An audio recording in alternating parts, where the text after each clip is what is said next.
And that's why this moment in 1969 matters so much. It wasn't just about a #1 hit. It was about breaking boundaries. It was about showing that music doesn't have to be limited to one box or one style. It can grow, evolve, and surprise you. And honestly, that's why we still talk about it today. Now let me ask you something.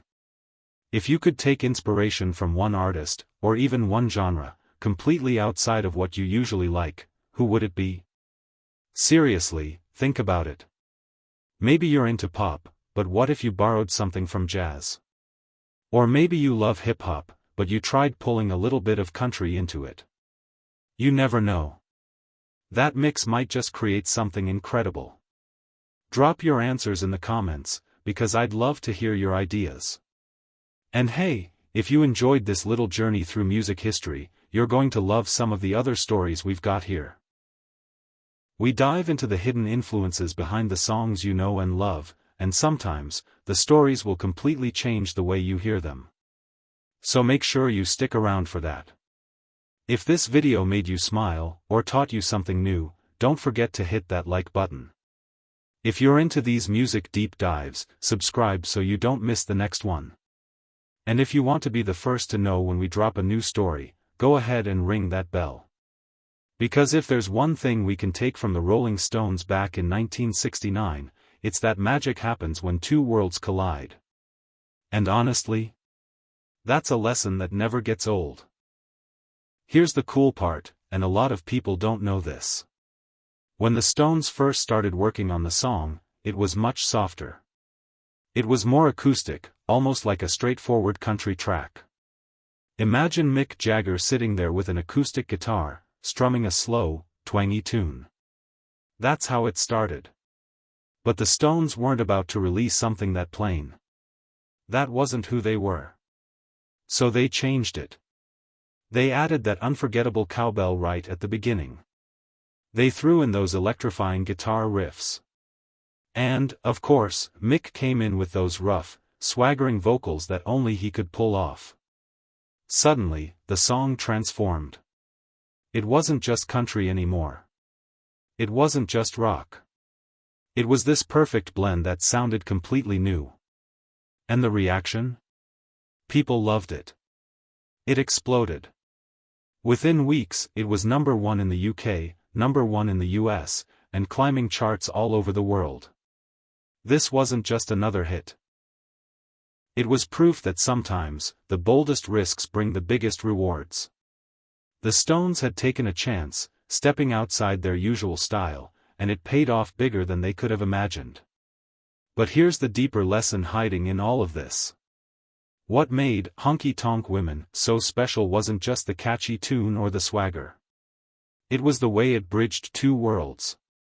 Hank Williams and the Rolling Stones couldn't have been more different on the surface, but music has this way of connecting things. The Stones didn't copy Hank. They honored him. They took what made him powerful, the honesty, the emotion, and they filtered it through their own style. And that's the beauty of music. When artists take inspiration from outside their comfort zones, that's when something magical happens. Think about it in your own life. Maybe you're a creator, an artist, a writer, or just someone who loves trying new things. Sometimes we get stuck thinking we have to come up with something totally original from scratch. But often, the best ideas come when you borrow from somewhere unexpected.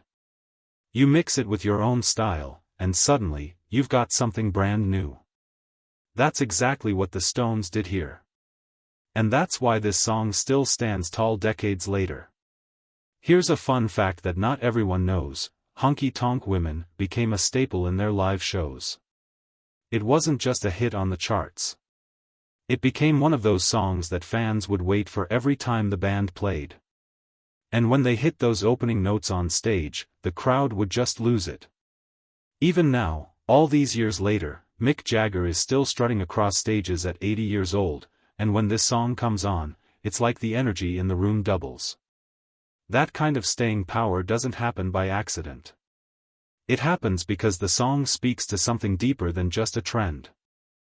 Have you ever heard a song that just feels like it's been around forever? You know, one of those songs that sound so natural, so timeless, that you almost forget it had a beginning?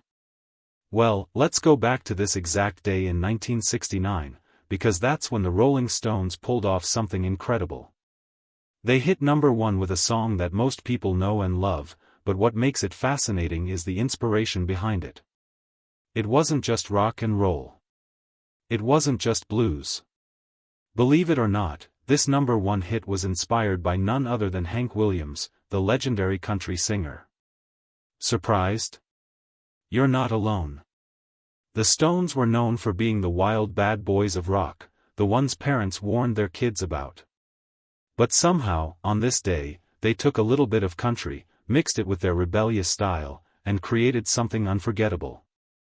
And that's the story we're going to dive into today. So let's rewind for a second. The late 1960s were a wild time. Music wasn't just music anymore. It was culture. It was rebellion. It was freedom. And the Rolling Stones were right in the middle of it. By '69, they weren't just another British rock band. They were international icons. Everyone knew about their swagger, their style, their controversies. They were blues-inspired, raw, and sometimes shocking. But the thing about the late '60s is that artists weren't staying in their boxes anymore. They weren't saying, "We're only rock" or "We're only country." Everyone was experimenting, playing with sounds, and blending styles in ways nobody had tried before. And that's where Keith Richards comes in. Keith was always chasing new sounds, always listening to different artists. One person who really spoke to him was Hank Williams. Now, Hank wasn't rock and roll. He wasn't edgy in the same way the Stones were. But what Hank had was honesty. Every song he wrote, every lyric he sang, carried this raw truth about life. Heartbreak, regret, love, loneliness. He made you feel it. And that's what Keith loved. He thought, what if we could take that feeling, that raw honesty, and bring it into rock? It sounded crazy at first, but sometimes the best ideas are the ones that feel a little risky. That's where Honky Tonk Women was born.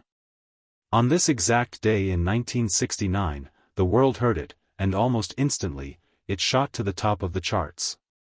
Think about it, a British rock band, inspired by an American country icon, creating a song that would become one of the most iconic tracks of their career.